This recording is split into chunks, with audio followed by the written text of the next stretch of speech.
Assalamualaikum warahmatullahi wabarakatuh. Jumpa lagi Anda semuanya dalam pembelajaran PAI dan Budi Pekerti.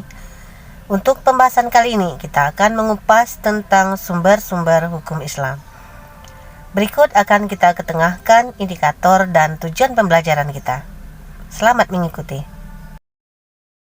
Indikator yang pertama, peserta didik mampu menjelaskan pengertian Al-Quran, hadis, dan ijtihad sebagai sumber hukum Islam. Yang kedua, peserta didik dapat menyebutkan kedudukan Al-Quran, hadis, dan ijtihad sebagai sumber hukum Islam. Yang ketiga, peserta didik dapat menyebutkan fungsi Al-Quran, hadis, ijtihad sebagai sumber hukum Islam. 4. Peserta didik dapat menyebutkan fungsi al-hadis terhadap Al-Quran. 5. Peserta didik dapat menyebutkan macam-macam hadis. 6. Peserta didik dapat menjelaskan fungsi ijtihad sebagai sumber hukum Islam. 7. Peserta didik dapat menjelaskan hasil ijtihad di masa lampau dan masa sekarang. Itulah indikator pembelajaran kita kali ini. Sumber-sumber hukum Islam. A. Quran. Al-Quran berasal dari bahasa Arab, yaitu qara'a yaqra'u Qur'anan, yang artinya bacaan. Sedangkan menurut istilah, Al-Quran adalah wahyu yang diturunkan oleh Allah kepada Nabi Muhammad SAW melalui malaikat Jibril secara bertahap atau mutawatir, yang diawali dengan surah Al-Fatihah, diakhiri dengan surah An-Nas, sebagai petunjuk bagi manusia dalam mencapai kebahagiaan dunia dan akhirat. Nama-nama Al-Quran. Menurut Imam Ibnu Jarir At-Tabari, nama lain Al-Quran yaitu Alkitab, artinya yang ditulis pada lembaran-lembaran dan dikumpulkan serta dijadikan mushaf. Yang kedua, Al-Furqan, artinya pembeda, yaitu membedakan antara yang hak dengan yang batil. Yang ketiga, Az-Zikru, artinya peringatan, yaitu peringatan dari Allah supaya manusia menjalankan perintahnya dan tidak mendurhakai Allah. Kedudukan Al-Quran. Al-Quran memiliki kedudukan sebagai sumber hukum pertama dan utama di dalam Islam. Sebagai sumber hukum yang pertama, Al-Quran memiliki 3 komponen dasar hukum. Yang pertama, hukum iktiqadiyah, yang kedua, hukum amaliyah, yang ketiga, hukum khuluqiyah. Hukum iktiqadiyah mengatur hubungan manusia dengan Allah dalam tauhid atau akidah. Kedua, hukum amaliyah mengatur hubungan rohani manusia dengan Allah, antara manusia dengan sesama manusia, dan dengan lingkungan sekitarnya, yang tercermin dalam rukun Islam yang disebut dengan hukum syara atau syariat, dan ilmu yang pelajarinya disebut dengan ilmu fikih.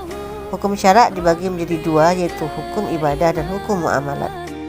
Yang ketiga, hukum khuluqiyah, berhubungan dengan moral akhlak manusia, baik sebagai makhluk individu maupun sebagai makhluk sosial dan hukum, yang tercermin dalam perbuatan manusia sehari-hari melalui gerakan mulut, tangan maupun kaki, dan ilmu yang mempelajarinya disebut dengan ilmu akhlak atau tasawuf. Selanjutnya, fungsi Al-Quran. Fungsi pertama sebagai petunjuk umat manusia. 2. Sebagai rahmat bagi alam semesta. 3. Al-Quran adalah obat atau asyifa. 4. Sebagai pembeda antara yang benar dengan yang salah. Isi kandungan Al-Quran. 1. Tauhid, yaitu mengesahkan Allah. Dalilnya terdapat dalam Quran surat Al-Ikhlas ayat 1-5. Tauhid di dalam Al-Quran meliputi seluruh rukun iman. 2. Ibadah, yang terdiri dari ibadah mahdah dan ibadah ghairu mahdah. Ibadah mahdah adalah ibadah yang tegas dan jelas tuntunannya, seperti sholat, zakat, dan haji. Sedangkan ibadah ghairu mahdah adalah ibadah yang tuntunannya secara umum, seperti tata cara bersilaturahmi, tata cara mencari rezeki, dan lain-lain. Tentang ibadah ini, salah satu dalilnya terdapat dalam Quran surat Az-Zariyat ayat 56 yang berbunyi, A'udzubillahi minasyaitonirrajim, wa ma khalaqatul jinna wal insa illa liya'budun. Tidaklah kami ciptakan jin dan manusia kecuali untuk beribadah kepada Allah. 3. Akhlak. Rasulullah diutus untuk memperbaiki akhlak manusia, sehingga di dalam Al-Quran banyak sekali perintah Allah untuk manusia supaya berakhlak mulia, baik kepada Allah, kepada sesama manusia maupun kepada alam sekitar. Dalam Al-Quran ditegaskan juga bahwa pada diri Rasulullah terdapat suri tauladan bagi umat manusia. Yang keempat, hukum. Hukum dalam Al-Quran berisi kaidah-kaidah dasar yang menyeluruh bagi umat manusia, yang bertujuan agar kehidupan manusia menjadi adil, aman, tentram, teratur, sejahtera, bahagia dunia dan akhirat. Hukum tersebut meliputi hukum perkawinan terdapat dalam Quran surat Al-Baqarah 221, Al-Maidah ayat 5, An-Nisa ayat 22-24, An-Nur ayat 2, Al-Mumtahanah ayat 10-11. Dua hukum waris terdapat dalam Quran surah An-Nisa ayat 7-12, ayat 176, Al-Baqarah 180 dan Al-Maidah ayat 106. Tiga hukum yang berkaitan dengan perjanjian dalam surah Al-Baqarah ayat 279, 280, 202, Al-Anfal 56 dan 58, At-Taubah ayat 4. Empat hukum pidana diantaranya dalam surat Al-Baqarah ayat 178.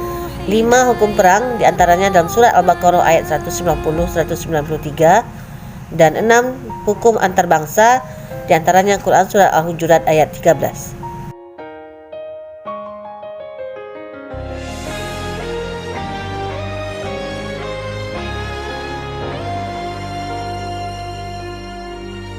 Lima, sejarah umat masa lalu. Dalam Al-Quran banyak dikisahkan peristiwa umat masa lalu supaya dapat dijadikan pelajaran bagi umat di masa yang akan datang. Kisah di dalam Al-Quran bukanlah dongengan, tetapi peristiwa nyata yang kebenarannya dapat dibuktikan pada zaman sekarang ini oleh para penemu atau ilmuwan. Seperti kisah tenggelamnya Fir'aun di Lautan Merah yang jasadnya diabadikan oleh Allah menjadi mumi yang ditemukan oleh seorang peneliti dari Perancis, dan hal itu sudah dikemukakan oleh Allah di dalam Al-Quran dalam surat Yunus ayat 90-92, yang akhirnya ilmuwan tersebut memeluk agama Islam. Ilmuwan tersebut bernama Maurice Bucaille. Yang keenam, janji dan ancaman. Dalam Al-Quran ditegaskan oleh Allah tentang janji Allah kepada orang-orang yang beriman, yaitu syurga, dan ancaman neraka serta siksa bagi orang-orang yang tidak mau mendengarkan dan menjalankan perintah Allah Subhanahu wa taala. 2. Hadis Nabi SAW. Pengertian hadis.